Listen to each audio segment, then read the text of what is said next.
Thank you for joining us today on the Higher Learning Network. My guest today is a fellow journalist, and I know you know her from the Media Connection, Sister Niemah Latif. Welcome.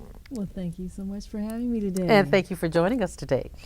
We were blessed with the opportunity to be a part of history recently as the black media for the media meeting for Dr. Willie Wilson's campaign for mayor of Chicago. And during that campaign, during that meeting, I should say, we talked about several things, some of the issues, his platform that he's running on. And we've got lots of little tidbits of information. Oh, yeah. What stood out most to you? What stood out most in my mind was when he talked about how he's going to make some changes with the education. I really love his plan to take those empty schools and turn them into trade schools. We've been talking about that for a long time. As a matter of fact, when he came on my radio show, The Female Solution, and we talked about how he plans to create jobs using those schools. Mm-hmm. That's something that people have been crying for a long time. Right. And he mentioned that the fact that he came from nothing, so to speak, and a lot of people have been disenfranchised because they come from nothing. Yes. Well, actually, we come from royalty. We just don't know it. And the fact that he's taking that and he's running with it. What do you think about that? Well, I think it encourages the average person. He talks about his humble beginnings, his starting out down south, picking cotton and the whole thing, but also realizing that you don't necessarily have to have a business degree in order to excel in business. And then also the fact that he understands entrepreneurship.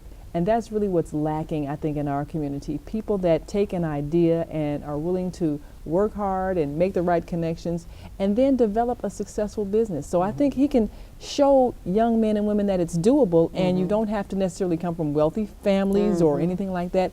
You can have a vision and you can make it happen. Because most people do think that you need to have money to make money. 'Cause Right. we hear that all the time. Absolutely. More money. You got to you got to have money to make more money. Yeah. Now, tell us a little bit how you got started with the Media Connection. How that all came about. Well, I think I had a vision all the way back in college. And interesting, when I think about who really inspired me to go into journalism and have an international focus, it was Marcus Garvey. And, you know, he came from Jamaica, humble beginnings, but he worked in a printing press. And so when he started his newspaper and he sent it globally, he really had a vision of changing people's minds across the world. And he developed, as you know, the Black Star Line, the shipping company, and all of the international enterprises that he generated and inspired people to think in terms of going to Africa and settling and doing international business. And my first thought was, I want to be an international correspondent.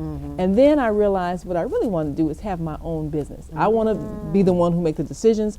I want to have a global reach.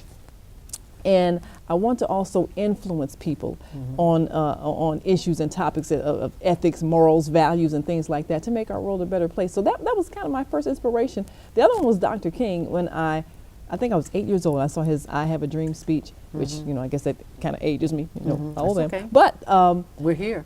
we're still here.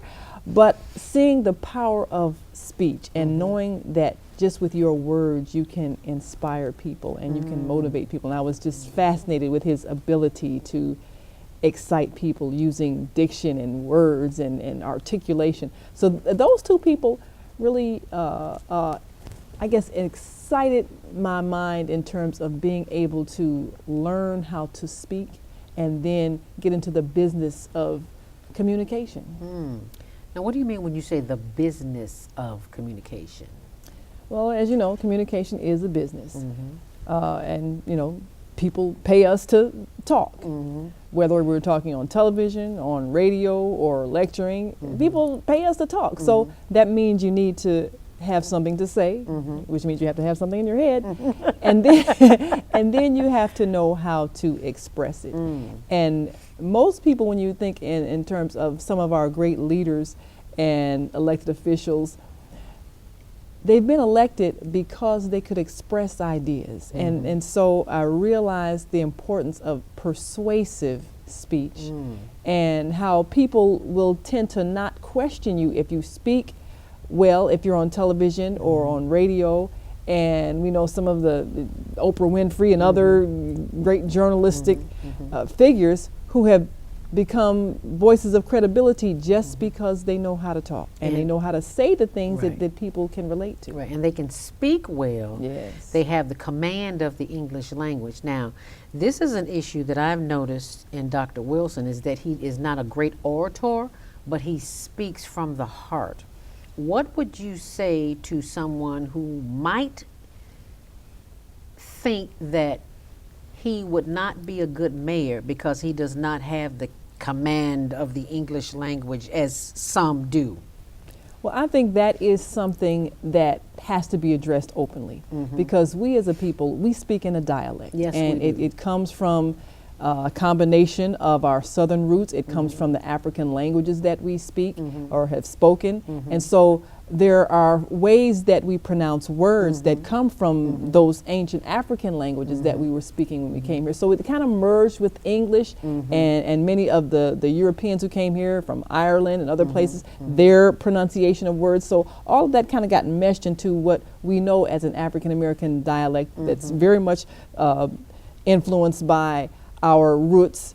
And so a lot of African Americans who don't understand the history of the dialect tend to believe it as a sign of lack of intelligence. Weakness, So we need to educate our people about those who speak in Yes, we dialect. And then also understanding that, of course, the first Mayor Daley, he was not much of a talker. No, he was not. And he didn't do a whole lot of talking in front of the cameras either. He would have 2 or 3 word answers at his press conferences, and that was it.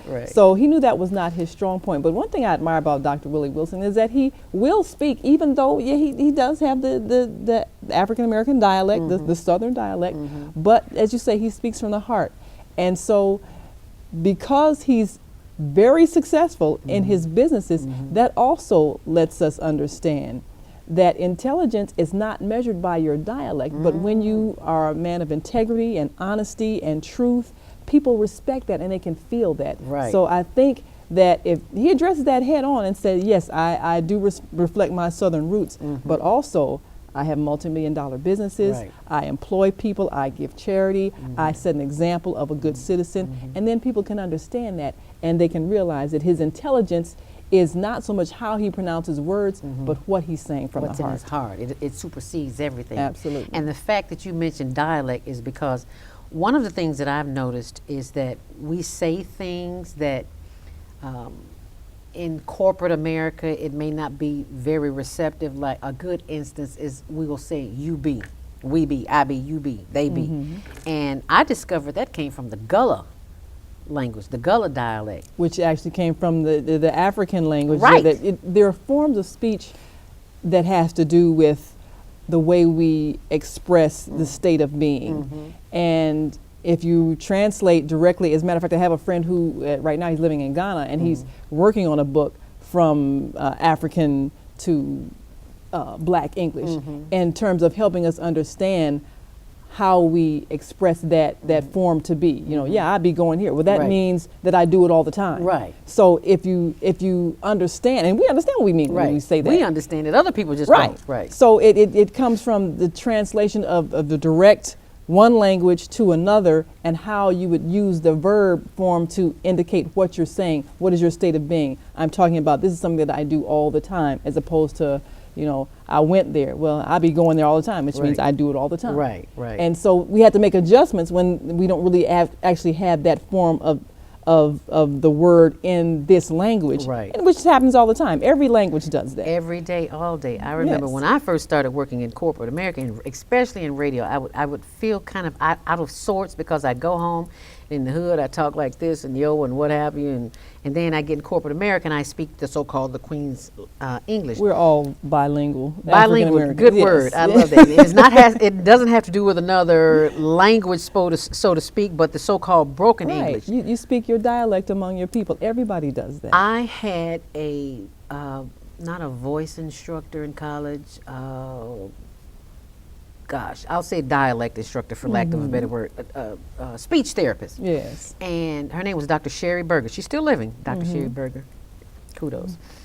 And she told me one thing that made me feel good about myself. She said, the way you speak, because I came from the South and I had a Southern drawl. And she said, the way you speak is not who you are. It's not deficient, it's different. Yes. And the fact that she said I wasn't deficient, that it's just different, gave me a career. Yes. Because I was afraid I was studying television. And then I wound up in television anyway, but I was afraid to try for television because I thought I didn't enunciate well enough. Well, like you said. spoke in dialect. And yes. And there are teachers now who are being helped to understand that, so that they know that when a child speaks in the dialect of their family, it's not a sign of lesser intelligence. Right. And you can always learn speech. We have the ability to be multilingual. I'm now studying 16 different languages, and that's helped me to understand how dialect actually evolves. So if you have a child in your class that maybe their first language is Spanish, well, their English is going to have a Spanish accent to it. That doesn't make them lesser intelligent. Right. So the more we understand how language is, the more we'll appreciate when someone who has a dialect is expressing thoughts, and they may sound different, but they're still intelligent. And you look at a man like Willie Wilson, who has businesses in China and across the world. I mean, he's doing business globally. So obviously he speaks the language that everybody speaks, which is money. Right. Everybody understands that language. Everybody understands that. Right, right. Wow, that's interesting you should say that. So we're going to take a look at a clip of our meeting at the Black Media meeting for the mayoral campaign for Dr. Willie Wilson. So take a look at this and let me know what you think. You would have to reflect. You want to do business with the city of Chicago, and I'm there in the mayor's seat. You would have to have an agreement, like Mayor Washington. You know, reflect the neighborhood you live in, the population of Chicago. Contract had to equal to the population proportionally in the neighborhood. So the city itself can put up the business right there, and then the bank hold the paper. When the bank pays, all right, and then the person who owns the business pay the bank. But so that's how you would do it, because we got a problem with the money, the capital more than anything, all right? Right. So that's where you use the city for that. Because if I put money in the bank, I got money. So you're saying that if you were the mayor, that the city would begin to spend more money specifically in the neighborhoods and would support local business development in neighborhoods. That's correct. By allowing the city to do business with those local businesses. That's correct. Okay. And I know you correct you one thing. It ain't if I'm the mayor, it's when I'm the mayor. Amen. All right. But that's exactly what I'm talking about, all right? And as you can very well see from this clip, Dr. Willie Wilson has a command of the English language. It may not be the Queen's language, but you can understand what he said. Could you not? Absolutely, absolutely, yes. You could definitely understand what he said, and especially when talking about the violence in our communities.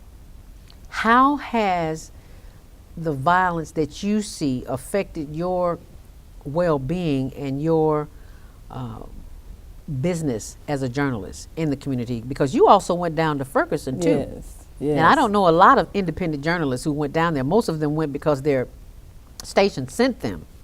Well, you know, I had to really have a moment of truth with myself in going down there, because it was violent, it was dangerous. We do know that people, you know, were in a heightened state of emotional upset.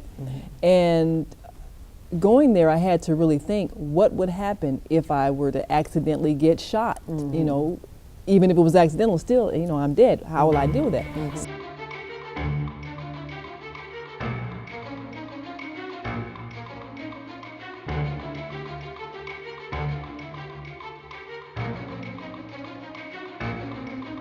Morning, Chicago. Welcome to Men on Higher Learning, who's a subsidiary of the Higher Learning Network. We're here live today here in the studio. Hey, hope y'all stay tuned to the show.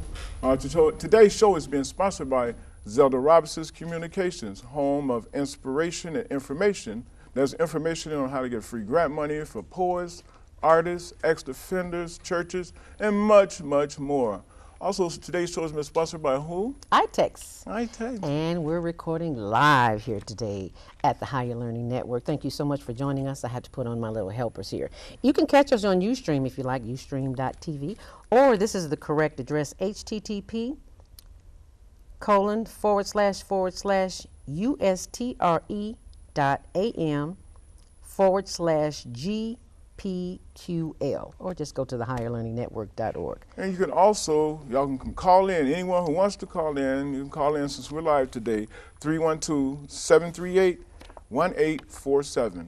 That's 312-738-1847. 45. 1845. Got me corrected. 738-1845. So please feel free to call in. Today's show is also sponsored by Karen Kelly of iTech Chicagoland, showing entrepreneurs and business owners how not to spend cash, but to barter for your personal and business items. So you be sure and hang around to get that information. So grab pen and paper. Higher Learning Network Resource Center is here to give you all the information that you need to help improve the quality of your life and that of your family. Now, speaking of business, are you a business owner or thinking about becoming an entrepreneur? Then this is the show for you. You can take your business to the next level. Have you been a home-based business for a while and it's time to move out and expand? Has the nuances of your business, of your industry changed and you have to catch up to remain competitive? Evaluate where you are and determine where you want to go. Coming up October 22nd from 9 a.m. until 11 a.m., U.S. Bank at 1000 East 111th Street in Chicago is having an event. You can Google that information or go to higherlearningnetwork.org and that information will be there. Also in November, the Women's Business Development Center, which is located at 8 South Michigan, has a free event for you as well to begin the process of moving your business forward.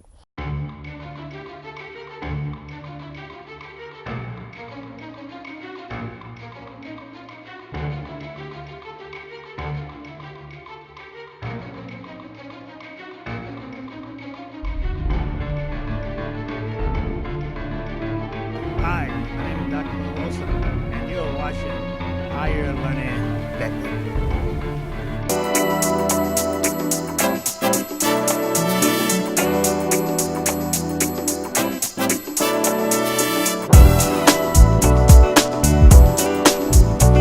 What's your name? Jean. Jean, you are so pretty, girl. Thank Make you. us four-finger sisters look good.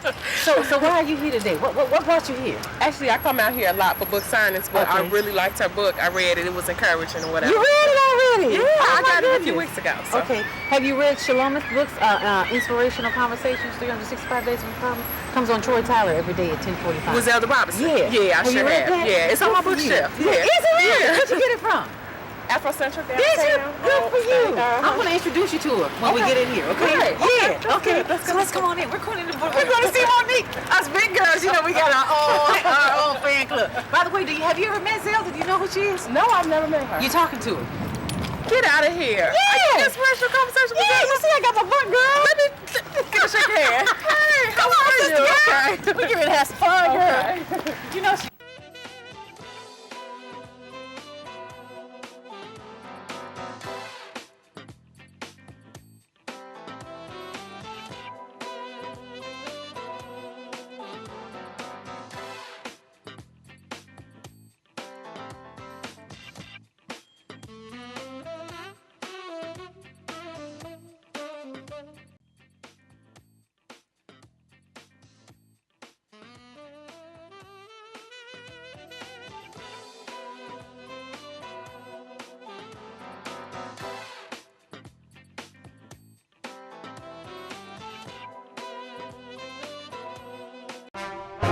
The dream begins. In 1965, Dr. Martin Luther King Jr. led one of the most important marches in the civil rights journey, the historic Selma to Montgomery March, a march that began in bloodshed, but ended with the signing of the Voting Rights Act of 1965. Today, the journey to protect and to respect your voting rights has led us to this moment and to this man, Dr. Willie Wilson. And who is Willie Wilson? He grew up in the segregated South as the child of a Louisiana sharecropper. As a child, he picked cotton, hard, grueling work, for 20 cents an hour. He was forced to drop out of school. He lost a son to drugs and gang violence. And the deep scars of inner city violence to prove it. I too had a son got murdered. 20-year-old son. I too. I feel the pain. Yes. Yes, sir. Of Chicago. Yes, sir. But his pain, loss, and sacrifice did not break him. In fact, guided by God, he continues his journey to victory. But he has encountered even more stumbling blocks and challenges. First, there was the challenge by Mayor Rahm Emanuel to Dr. Wilson's petition signatures. Entire pages of Wilson nominating petitions. They actually challenged the signature of Willie Wilson himself at his address where he lives. If you look down here, they went straight down the line and challenged every single name. That's called a shotgun. That is against electoral rules. He only needed 12,500 to get his name on the ballot, but he turned in 47,000. The challenge was an attempt by Rahm Emanuel to keep Dr. Wilson off the ballot. Wilson also has something Emanuel doesn't: street cred. Well, he is a pull-up from your bootstraps kind of guy, and now he's running for Chicago mayor.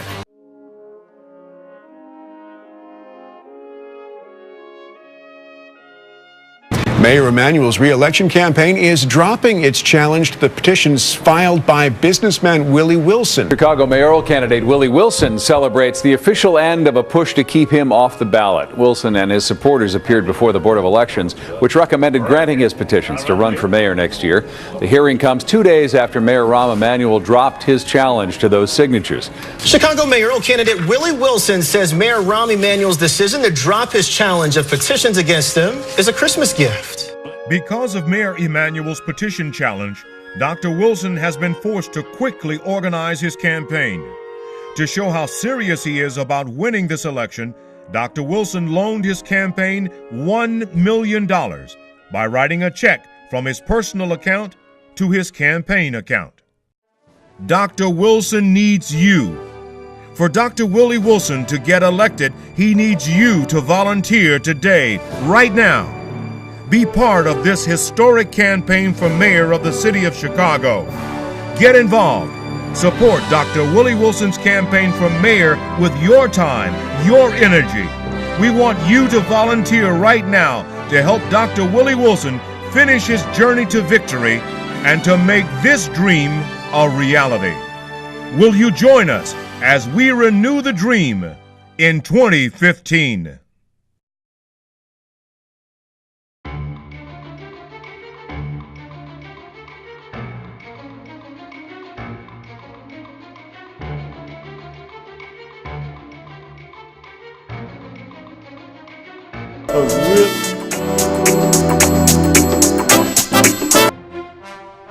The dream begins.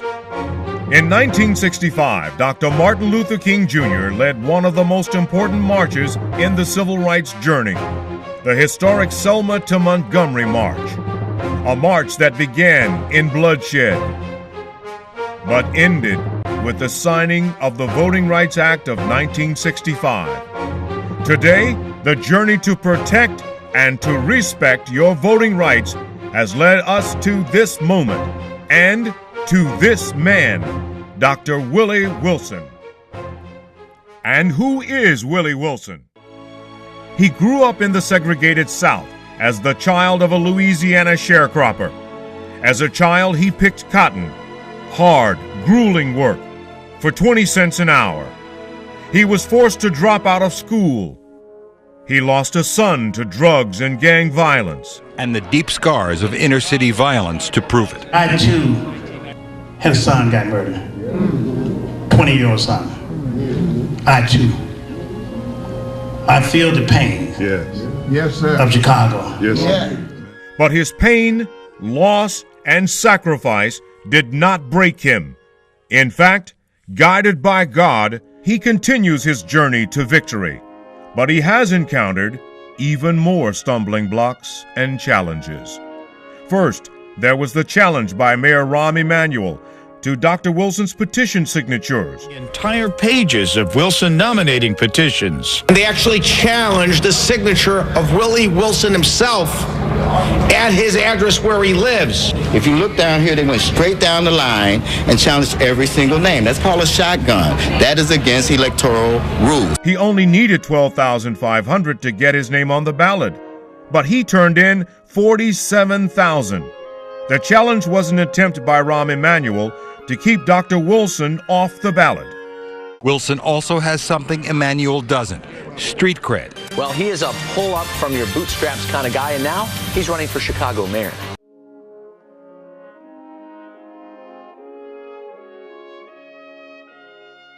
Mayor Emanuel's re-election campaign is dropping its challenge to the petitions filed by businessman Willie Wilson. Chicago mayoral candidate Willie Wilson celebrates the official end of a push to keep him off the ballot. Wilson and his supporters appeared before the Board of Elections, which recommended granting his petitions to run for mayor next year. The hearing comes 2 days after Mayor Rahm Emanuel dropped his challenge to those signatures. Chicago mayoral candidate Willie Wilson says Mayor Rahm Emanuel's decision to drop his challenge of petitions against him is a Christmas gift. Because of Mayor Emanuel's petition challenge, Dr. Wilson has been forced to quickly organize his campaign. To show how serious he is about winning this election, Dr. Wilson loaned his campaign $1 million by writing a check from his personal account to his campaign account. Dr. Wilson needs you. For Dr. Willie Wilson to get elected, he needs you to volunteer today, right now. Be part of this historic campaign for mayor of the city of Chicago. Get involved. Support Dr. Willie Wilson's campaign for mayor with your time, your energy. We want you to volunteer right now to help Dr. Willie Wilson finish his journey to victory and to make this dream a reality. Will you join us as we renew the dream in 2015?